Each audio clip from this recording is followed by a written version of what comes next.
Hi there, happy Friday everybody. So today I'm going to talk about the quote from Le Corbusier, which was translated, a house is a machine for living in. I'll try and say it in French. The French version was une maison est une machine à habiter. And he wrote this in his 1927 manifesto vers son architecture. And I'm going to discuss that with you today. What does that even mean? So I know that, living in a machine doesn't sound like a really great thing for many people. Some people might love that, the whole steampunk aesthetic, perhaps. You might really get into that industrial vibe. But if that's not your thing, this kind of very functional approach, which is very typical of a lot of modern architecture and a lot of a very modern approach to architectural design. So you might feel that's a little bit uncomfortable, not very nice, and perhaps you're a bit turned off by that idea. So I'm going to discuss that with you, or go through what that could mean, how that I would interpret it, and how other people interpret that. Just briefly to introduce myself, I'm Jane and I'm a chartered architect, and I help homeowners create comfortable and characterful homes that are planet friendly. So a house is a machine for living in, and his fuller quote was, that means baths, suns, hot water, cold water, warmth at will, conservation of food, hygiene, beauty in the sense of good proportion, just like an armchair is a machine for sitting in, and so on. So what he's really saying was that a house is the tool that we use to live in. So he's really not saying that it has to look in any particular way at all, but just that it needs to function correctly. It needs to function really well so that it works for you, so that you feel comfortable, so that all of your needs are met, so that when you're living in your home, you can do all the things that you need to do to live. It supports you. So I was going to quote, there's a little quote that I love, or a little section from The Life of Pi, where I haven't got the book right to hand with the page marked, so I can't read that out to you. But in that book, he's talking about how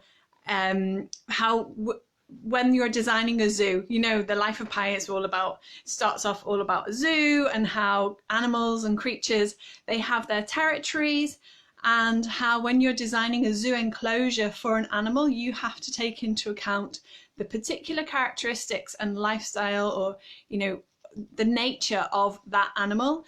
And I think that's quite similar for humans.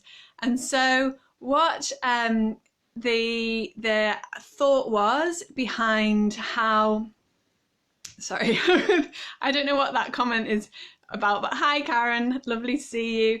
And so this quote from this phrase, or this extract perhaps from The Life of Pi, where he's talking about how you design a zoo, and how an animal's enclosure is like a compressed territory, and that is similar for a house, for a human.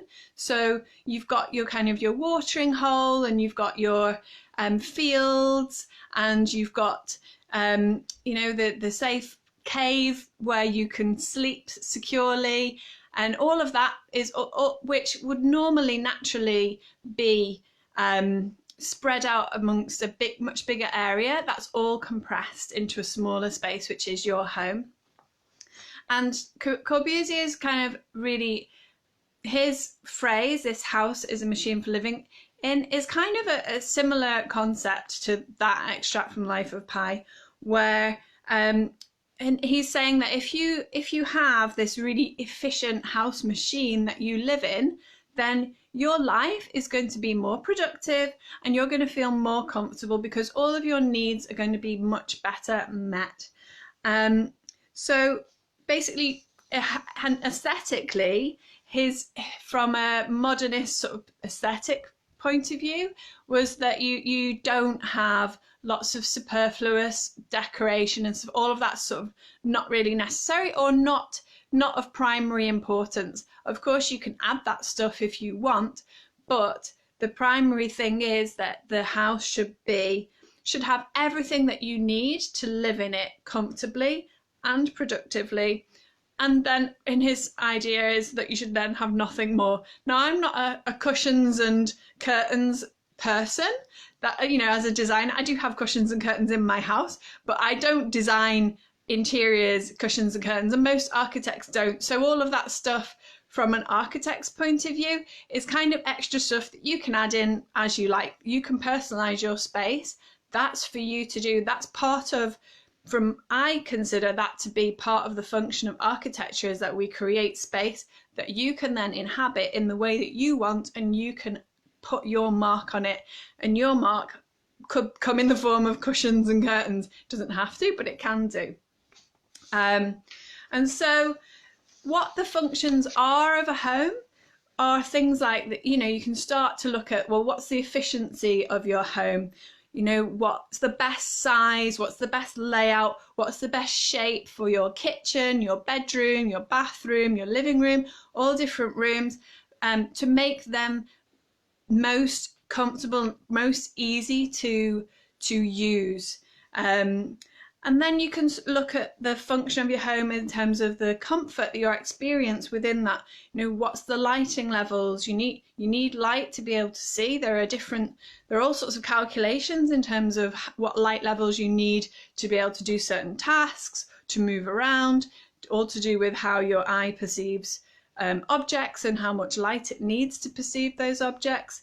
So what views you've got out, how it protects you from rain, from wind, from all those discomforts that you could have if you were outside.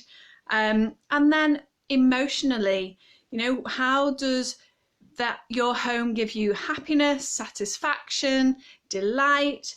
All of those things are functions of your home. So he's not saying that, you know, it must just be so streamlined, super streamlined and functional, and that you then can work really productively and efficiently. No, it's not just about that. It's about you also enjoying the space and loving, being happy and satisfied within that space. That emotional need that we do have as humans, that sort of well-being, that is also a function of home, and it should be catered for within your home. And so then layered onto those different levels of function are also, you know, your aesthetic choices. Those are very subjective. You know, beauty is in the eye of the beholder. So for one person, something might be super beautiful. For another person, it might be the worst thing ever. And so that is really a very subjective thing, whereas it's very much more easy to assess whether something functions. If it's done its job from an architectural point of view, it should function for the use that it's been designed for. What emotion do you think I am? What do you think?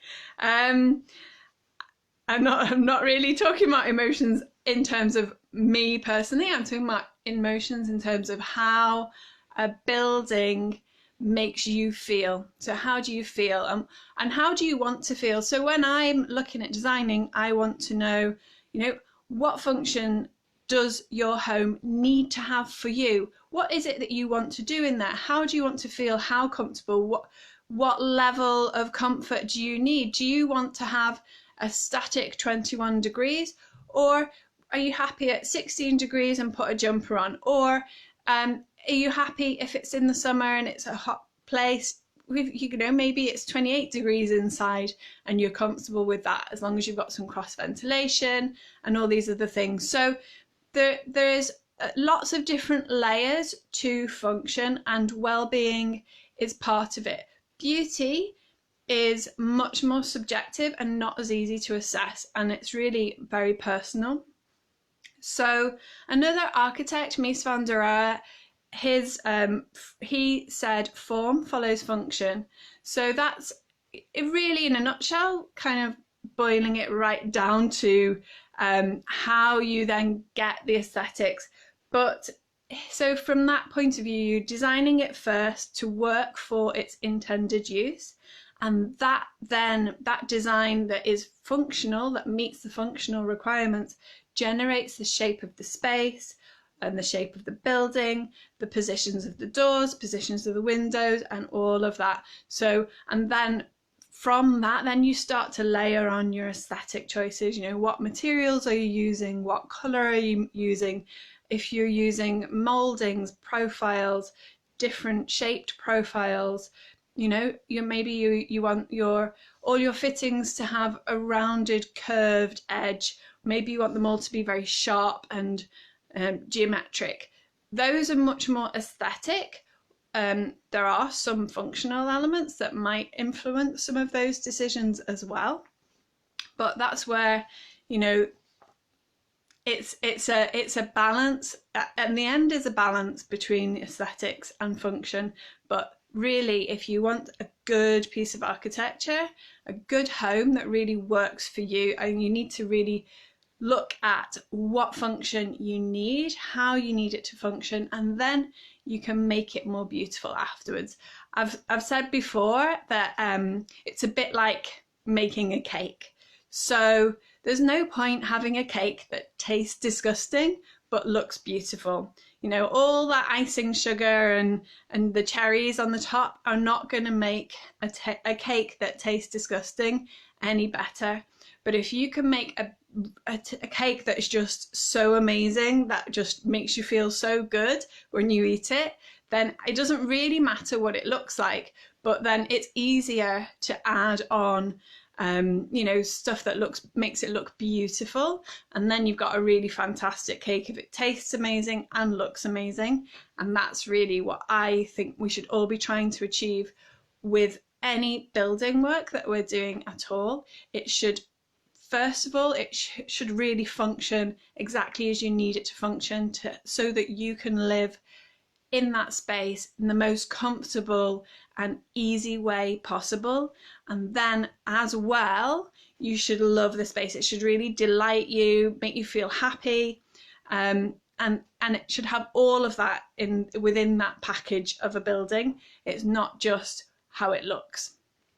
I hope this has been interesting, and yeah, if you've got any interesting comments, please do pop them down below, preferably related to architecture, and I'll speak to you again next Friday. Goodbye for now.